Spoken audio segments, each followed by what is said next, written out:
Many protesters fear that they will be tracked and targeted for their involvement in the protests. It's no secret that our cell phones are portable tracking devices that we carry around with us everywhere. Whenever you're carrying a phone, whenever the phone is turned on, there's a record of your presence at that place. Edward Snowden has talked extensively about cell phone tracking and why we should be worried about it. The movements of your phone are the movements of you as a person, and those are often quite uniquely identifying. But other people say that they're glad the police can track people because they want those who have been violent or looting to be apprehended. The Apple Store already sent out a message to the phones stolen from their stores, telling people that they were being tracked and that law enforcement would be notified. But we don't want peaceful protesters harmed. Protesting is a protected exercise of free speech in America. We don't know yet how all of this will turn out, how many protesters will be apprehended, and how many peaceful protesters will be targeted. One place that has protested police brutality and dealt with surveillance and tracking of protesters is Hong Kong. Hong Kong has had one of the most technologically savvy protests that we've seen, and it's against one of the most authoritarian and technologically savvy oppressors. What can we learn from Hong Kong? What are the most advanced surveillance and counter-surveillance measures being used right now? And how has Hong Kong been affected by civil unrest that has been continuing for over a year? In recent years, there's been a dramatic increase in the use of surveillance cameras throughout Hong Kong.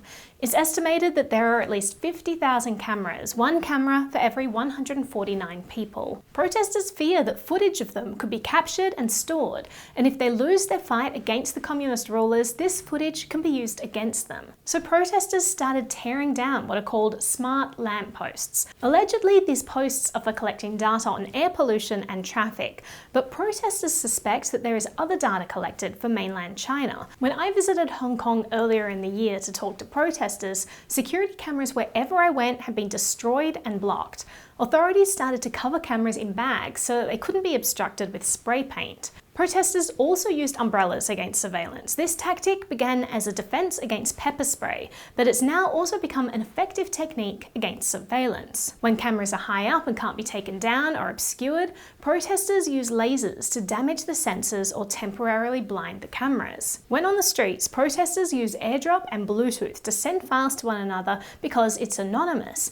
But a word of caution, receiving an unknown file from an unknown person also puts you at risk of downloading malware that could capture your entire device, so proceed with caution. On my trip to Hong Kong, one person who I spoke to who wished to remain off camera told me that the protesters' main method of communication was Telegram. I asked why the protesters weren't using a more secure method like Signal. Telegram promotes itself as a secure messaging platform, but it doesn't use end-to-end encryption by default, and experts suggest that the actual encryption technology is flawed. Privacy experts like Snowden only recommend Signal, but the person I spoke to told me that the most important thing for the protesters is networking with each other and spreading information. Telegram is a great way to get information out to large groups, and that's why it seems to be the preferred choice.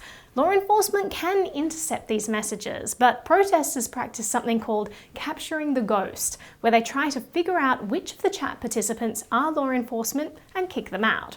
Because of Telegram's lower degree of privacy, some protesters use anonymous SIM cards. I saw these all over the street markets, and they can be purchased using cash so as not to be traced. But keep in mind, an anonymous SIM card is useless if you then carry your device home with you, because the device will have tracked to your house.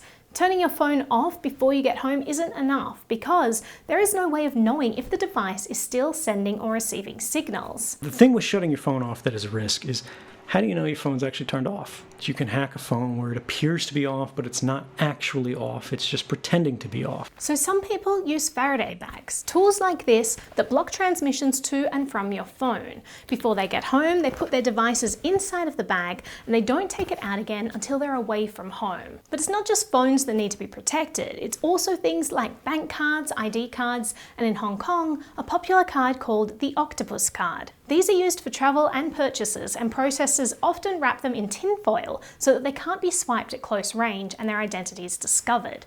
The protesters use cash to purchase their tickets to and from protests, because using their octopus cards would give away their identities. There have been instances of protesters leaving money at the train station so that others can purchase one-way tickets with cash. Protesters usually opt not to use fingerprint or facial recognition to open their phones. If they're arrested, it would be easier for law enforcement to access the data on their phones using these things than trying to hack the PIN code. And some phones allow you to wipe your device after 10 incorrect login attempts. The people on the front lines of protests take great care to obscure their identities. Facial recognition technology is really advanced these days, and just wearing a mask isn't enough. Goggles or glasses are also needed, but people are still identified by tattoos, clothing, even an exposed ear, so people are very careful about covering all of their skin. But it's still incredible what can be used to identify people. Gait recognition, typing habits. In large cities in China, police already show off their AI-driven facial recognition glasses. Jaywalkers are identified and publicly shamed on billboards with their identities revealed. This is the age of surveillance, and the capabilities of China and the US are definitely comparable. Government surveillance tools all over the world are vast and tip the balance of power away from the individual. But we can learn a lot from what's going on in Hong Kong. As long as the tools of governments keep getting more advanced, individuals need to keep updating their own counter-surveillance measures so that the privacy and freedom of innocent people is maintained.